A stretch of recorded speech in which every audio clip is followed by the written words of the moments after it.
through a situation like that, when the CD finally came out, I look on it, it say the nigga who produced it wrote the music and everything. Yeah. And I'm like, come on, man, you gonna do me like that? But you know, even like when we had people coming in, we had Daz, Too Short, we on Q, Snoop. I mean, we on anybody that came in the studio before they would get on the mic. Yeah, we had to handle their business first. Right, I had to make them sign their paperwork on, on what we doing. Like how we talking about it. That's how we write it up. Right, right. So you get around a bullshit motherfucker, because that's gonna be a problem, man. So the difference between Kimbo and the other artists that was going on was I didn't have to direct him. I ain't have to. He was already, like I remember my mama used to always say, like, if you meet a girl and the girl already got something happening, that's the one you need to get with. Right. If you meet a girl and she stop everything she got going on just for you, you let her make it. She try to use your motherfucking ass. So like all the other artists was just waiting on my move, whatever move I was gonna make. This, that, and the third. But he was already moving, you know what I'm saying? So I'm like, okay, well, shit, if he already moving, let's put some hustle behind it. And so shit, we got just to speak on it. Then we ran into some. It's funny because the cat that I was recording with before I got with him, I guess we kind of had bumped heads or some weird shit or something. Like they didn't have a problem with me. Like, okay, if they didn't really see my vision, but it was all love. So we decided to do something different. And next thing I know, we in studios, they coming through looking crazy. I'm like, damn, but we wasn't getting nowhere. Like, but it's all love, there ain't no disrespect them because I ain't never signed no paperwork, So that's why I always say I'm gonna tell the truth, but I'm gonna tell my version too, man. You know what I'm saying? We was good people though. Like it ain't that one of them things where I was like, oh man, them niggas wasn't shit. Fuck them niggas. You know what I'm saying? Yeah. No, it was just like at that time. They didn't believe in doing features with other artists from different places. Yeah.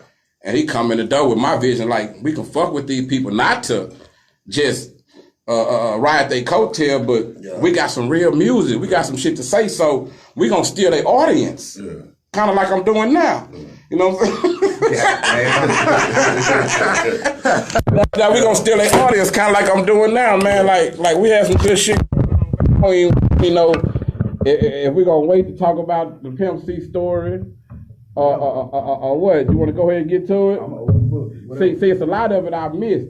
So I'm going to start where I can get, because I left. Yeah. And a lot I missed, so I'm going to tell my story because I feel like this shit needs to be told, man. Like a lot of times, first I'm going to say respect to the man, because I'm too much of a real nigga to disrespect the dead, though. But not to pat myself on the back or toot my horn, but I feel like it's sometimes you have niggas that's not famous yet. Right. And if they get on a track with a nigga that's already famous and you outshine that nigga or you do just as good, oh man, it'd be some hate versus a nigga could have been your best friend before y'all started the song. Right. And then when all of a sudden the song's over, nigga looking at you crazy and saying slick shit. And I'm like, that's kind of what the situation was. I thought we was buddies, but all I know is, goddamn it, we did a song. Whoever his representation was, he went in the booth. Yeah. I went in the booth after him, said what I had to say. And the nigga with him told him, damn, Pimp, you need to go back in there again, man. That youngster on your ass. And after that, man, it got kind of weird. Even after this, we went to Atlanta to go do some more music with the man. When I show up, the nigga make a statement about, hey, it was my turn about, his back door was broke in. Somebody had kicked his back door in. Damn. So the nigga turn around, look at me and say something like, yeah, if a nigga come try to do something to me, I know how to find him. Hey, man, that conversation ain't even for me and you. And then that shit was crazy, man. He was like, okay, Dominique Wilkins and Keith Sweat. Yeah, so nice, like, beautiful neighborhood. It's like you not even in a situation where somebody can even get to your house to kick your back door in. Right. But it was like by the second time we got there, he knew everything about Kimbo. He knew everything about it. Oh man, you be fooling around with such and such, you be doing such. Like we at the man house, so we showing respect, to the man house. Right. 3-6 was there at the time. See, but you didn't know when I said I was hungry and he took me upstairs to get something to eat, the nigga tell me, hey man, them niggas ain't gonna do nothing, man. Like everybody that we went around tried to steal me from this nigga. Like, hey bro, now the nigga was like, hey, no, I never lie on the dead, man. You know, Bun B, goddamn me, Bun B can vouch for this shit because he was there too. He was like, hey man, you know them niggas, they don't really know what they doing, man. They got a little paper, but man, you need to fuck with me because I'm already moving and grooving. But I know your jive situation.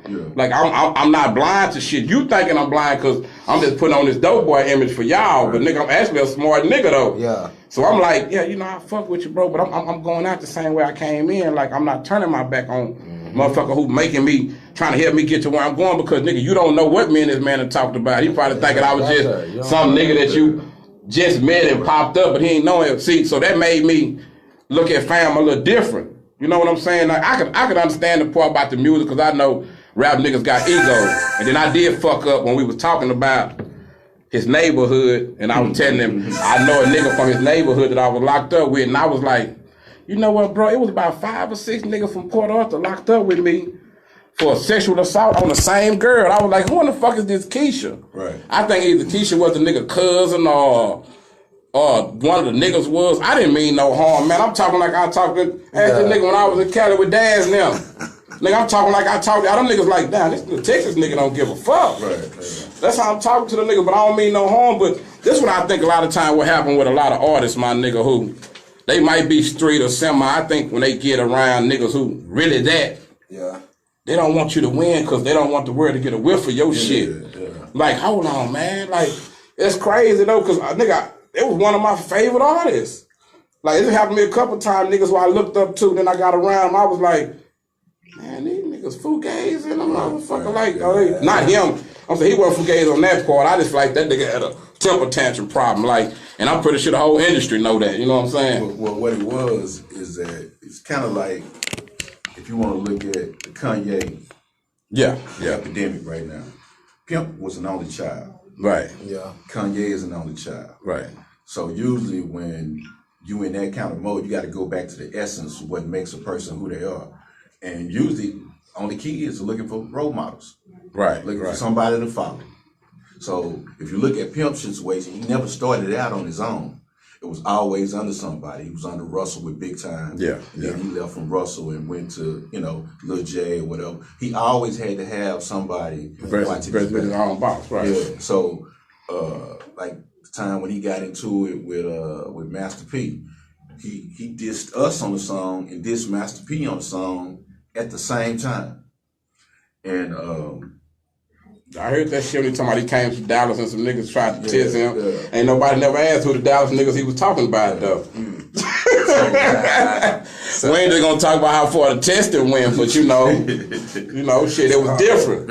It was different. I mean, and then during this time, this was when, like, they got the Super Bowls for to be in Atlanta this year, but back then this was when Ray Lewis had supposedly, stabbed, killed the dude, whatever. And Brad hit old girl in the face. We was at the party where they was at. So like the city had shut down because it was an ice storm. Right. And I'm saying all that to say we got stuck at Pimp House with 3-6. 3-6 Mafia. So we all in the house, and and actually the kind of stuff that they was. I don't want to say the song, but the song that they had recorded. Most of the Pimp's verse came from us just sitting around talking. And Kimbo just talking about, bitches and shit. Just being me. Yeah. So, man, what you say again? Man, say that boy, man, what you talking about? And so he went in the mic and bust everything that the nigga was talking about. I mean, everything. Yeah. First I was like, say, man, but then I took it like admiration. Like, okay, maybe it's out of respect, you know what I'm saying? But that's when he said, I started peeping. Oh, okay. He done went and find some people from Dallas, same way the Crooked Eye nigga did. Yeah. Nigga, I come back, Crooked Eye, shout out to Crooked Eye, man. Cold lyricist, but it fucked me up. And we meet the Cali niggas, I leave one day, they cool. Next day we come back, niggas slide up on me and tell me, oh know, Kimbo out the Grove, nigga, I know who you is, nigga. I got people out of North Dallas. They told me you the real deal. You know, I'm like, say, man, it's crazy, but people do their homework on you like that though. Cause I guess in the industry you gotta do that. Make sure you ain't around no snake or no shit, you know. Yeah. But that was weird. Like, if you did the homework on me and you feel like I'm good people, I'm a good dude, I'm about what you about. Like my thing was, I was finna go to jail at that time for drug charge. Yeah. Like we was trying to pay lawyers and shit, trying to get me off of it.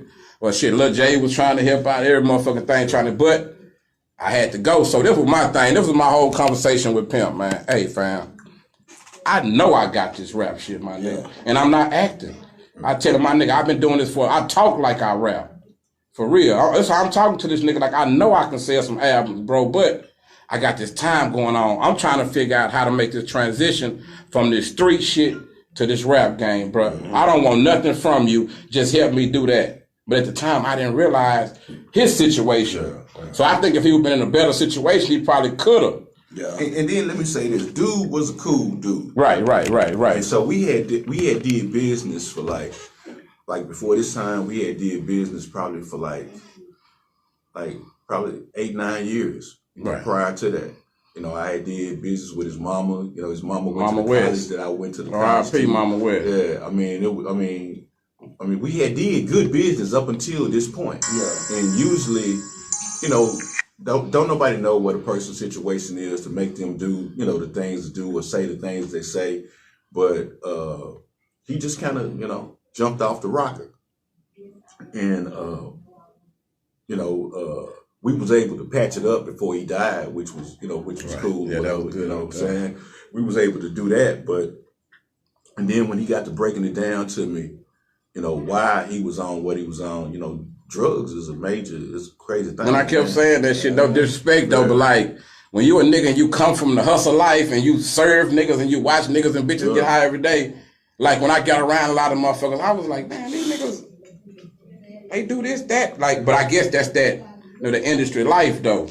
But you know, some of us come from a code to where we'll never do none of that shit. I don't give a damn how much money I get, you know, because that shit gonna make me be who I'm really not. You know what I'm saying? I don't want to be nobody else. And then peep this, Kimbo probably don't even remember this part. But I'll tell him what I done did, man. I had paid him like, you know, most of the money up front because we were so used to, you know, doing, you know, business. When we was at the room. Yeah. So, you remember I kept telling you when the nigga left, I was like, what are you running that's for? What I was just gonna say. That's the point I was gonna bring up.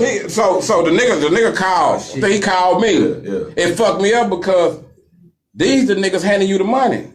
But he called me and was like, the lights off over there at the house because the ice storm, they fucked up. Yeah. He shot me a story, me being a real nigga, like, I let them know. They on some real shit. Yeah, tell him to come through. You know, we got him. Cause we know he gonna take care of the business. Yeah. The nigga come through and get the money at the room. I just heard somebody. So let's just say the room. I'm like, what is he running for? I was lost. Let's just say the room is at the end of the hallway. Right. At the end of the